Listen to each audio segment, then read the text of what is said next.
In this video, I'm going to show you the trick I use to bending tubing, whether it's roll bar tubing or brake line.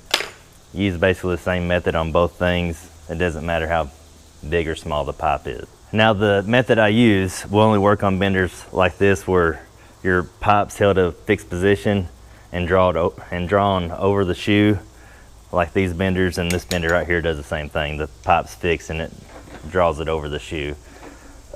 Benders like this where you have two fixed positions and your shoe moves up, I don't believe my trick will work on these. I've always just used what you call a wag on these, which is a wild ass guess. I've never successfully made anything look good with a set of benders like this. So what I think I'm going to do is take this bigger pipe and go ahead and put it in this bender and bend to 90 and show you how I do it, how I mark the pipe, and am able to measure for my next bends with this bigger pipe, because it'll be easier for me to put a tape measure on that than it will to bend this little brake line and try to show you how I get my measurements off it, because it's kind of small. When I first got this bender, it came with like this paper to tell you how to bend pipe and get your measurements, and it's like a mathematical equation like this long, and I couldn't do it. So I actually went to a guy that built race car chassis, and I told him, I was like, hey, I got a bender, it's kind of like yours. How do I measure to bend pipe with it? And he's like, well, the best thing you can do is just start bending pipe and you'll figure it out. And I was like, well, I've already started that, and I don't know how to get from my measurement from this 90 to this 90. And he's like, I'll show you a simple little trick to doing that and see if you can figure it out from there. And I was like, okay. So what he told me to do was mark the pipe and then bend it and then measure from my mark. So that's what we're going to do today. Is I'm going to mark this pipe, I'm going to bend it, and after we bend it, we can measure from that mark to the bend, and it'll tell us how much pipe it takes to make that bend. And after you figure that out, you can bend a 90 here and a 90 here and get an exact distance that you need between the two. I'm going to bend this big pipe just to kind of show you how I do it, so we can get a measurement and you can see it better, the measurement better on this pipe. Then after that, I'm going to take and bend some brake lines using the same technique. And I'm going to bend a brake line from my master cylinder to my proportionate valve on my cart, and I think it's like 5 or 6 bends. So it'll be a good example of how you can measure from one bend to the next. So the first thing you want to do is just put a mark on your pipe. Is that going to be long enough? Okay. So once you get your mark on your pipe, you're going to put your pipe in your die. It's kind of backwards way of doing this, but it'll work. Once I get this where I want it, I've got that mark there, and I'm going to put it at the edge of my die. You don't have to put it at the edge of your die. You can mark it right here and put it at the edge of the die right here. It doesn't matter as long as you put it in the same spot every time.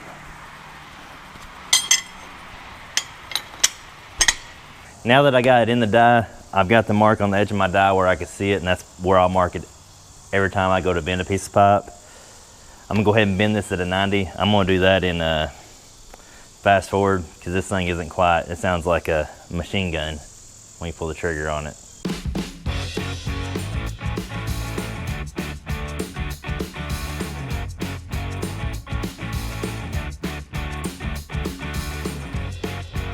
Okay, now that we got our 90 bent and we got our mark, we can measure from this mark to the outside of the pipe, from this mark to the inside of the pipe, and from this mark to the center of the pipe. So that way we'll know if we're bending something and we're measuring, taking our measurements to the outside of the pipe, we'll measure from here to the outside of the pipe, and whatever that measurement is what we need to take off of our bend when we bend. So in this case,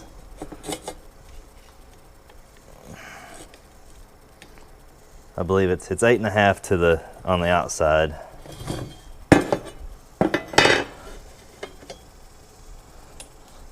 Six and a half on the inside, and of course this being a 2-inch pipe, the center is going to be 7.5. So if I was building like a hoop for a Jeep and I had this piece bent and I needed to go 48 inches over and then make my next bend, what I would do, and I'm bending this on the outside of the pipe because I need it to fit inside the body. So what I do is I would mark my how many ever inches, say this was where, well, let's not do it there, let's do it over. This is where my 48 inches was gonna be, so I need to be, the outside of my pipe needs to be right there. So then I would just take and mark 8.5 inches. Then I would put that, take that 8.5 off of that 48 or whatever the measurement is to the outside of the pipe. Then I would just line that mark up with my die and I would bend it, and it should fit between the body panels of the Jeep. Like I said, that's just a quick and easy way of doing it. I've done it like that for years and I've had, you know, fairly good results out of it. There's been a couple times I messed up, and before I bend a lot on a project, I usually will bend a couple of these, mark them. I actually used to have a bunch of them carried around on my pipe bender. And I'll have these measurements so I'll know. You could do the same thing with angles. I think this is like, I want to say like a 34-degree angle. It's whatever I used on my side-by-side when I made my kickers. This was the piece I bent originally, and this is the piece I used to copy it with. And as you can tell, they're the same. So you can make multiple bends the same by using this method. Is it the best method? Probably not. Is it the easiest method? It is for me.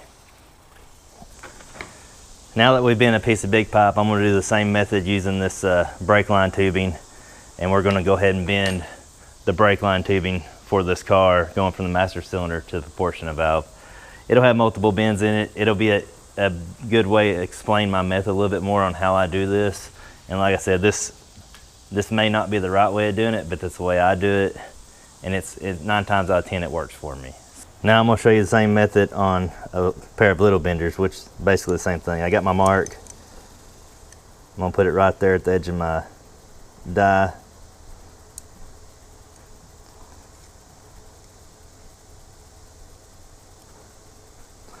So it's right there at the edge of my die. Now I'll just bend it to 90.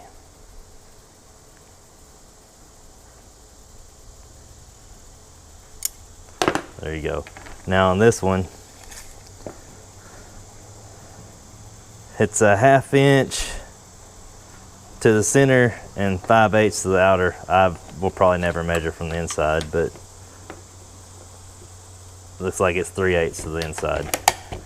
So I'll use this measurement to bend my brake line on my car. So I've already bent my first 90 coming out here. Basically, I'm gonna come out of this and go back and kind of run it along the side of this.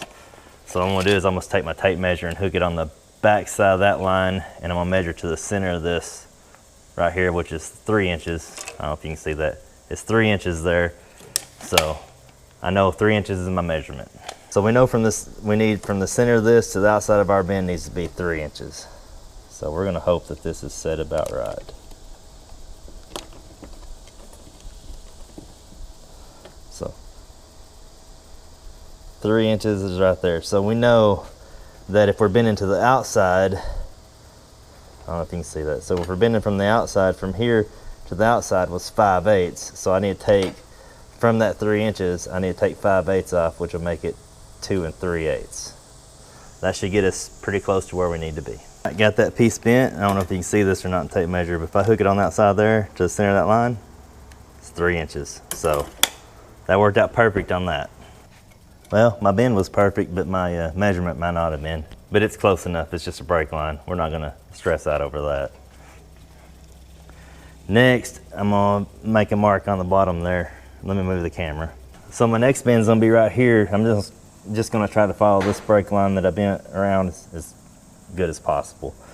So I just took my Sharpie and put a mark right there. Basically, we'll take from that mark, we'll take 5/8, mark it up here, and that's where the start of our bend will be. So there's our original mark, and there's our 5/8 mark. And we're gonna bend it that way. Oh, wrong way. The hardest thing is just remember which way you're bending the daggum thing. Bending that way, okay.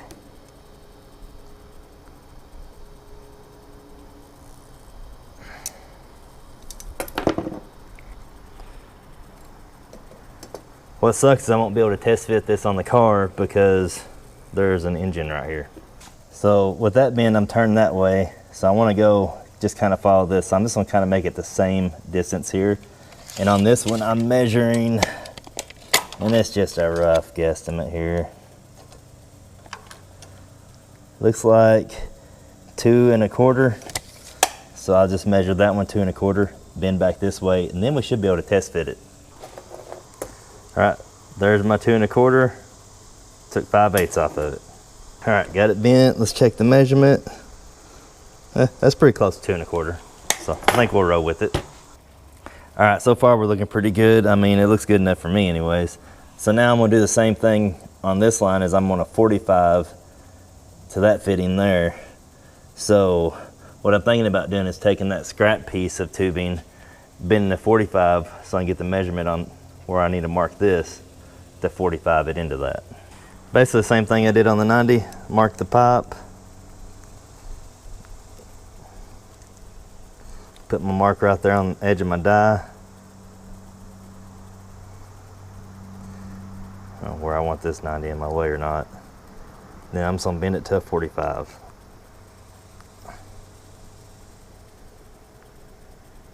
And that's pretty close. So there's where my mark is. That's gonna be my takeoff. Which that takeoff to where that bend starts is, I'm gonna say roughly 3/16 to 1/4 of an inch if you wanna actually have to measure one that way. I'm just gonna hold this one up there and eyeball it. So first I bent to 45, which is this one, and I put it on there and I was like, man, this bend's not a 45. So that's gonna look terrible if I 45 this one and this one not being a 45, it's gonna look like that. So I went back to my benders and I bent a piece that matches that pretty darn close. And then I eyeballed this over the center of the hole and I was able to mark this pipe right here. So I should be able to bend, put my benders on this pipe and bend to this degree angle, whatever it is, and it'll match that one pretty dang close. I don't know how well you can see that or not, but I put my benders on there and I bent it until it matched up with that piece. So I think we're good.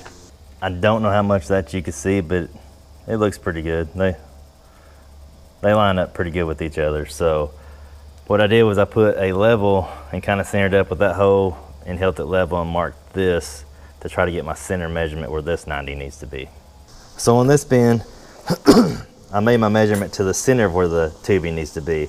So I can't use that 5/8 measurement. I'll have to use the measurement from the center of the tubing to this line, which appears to be 1/2 inch. So I'll mark this one back a 1/2 inch and bend it, and it should put me in the center of that proportioning valve. Now, hopefully that works because I don't want to have to go buy more tubing to do this. So now we'll put it up there and I'll mark how high I need to be for my flare nut to go on there. Here's the test fit. I don't have it tight yet. I just kind of got it snugged up on there a little bit. Tighten it up a little bit more. When we come down, we 90 over. And then we go across and we 90 down. I don't think it turned out too bad. It's not perfect, no. I mean, but I think it'll work for what I'm doing anyways. Well, thanks for watching the video. I hope you got something out of it. This isn't the only way of bending tubing, but this is just the way I use it. And it's, like I said, it's worked well for me in the past.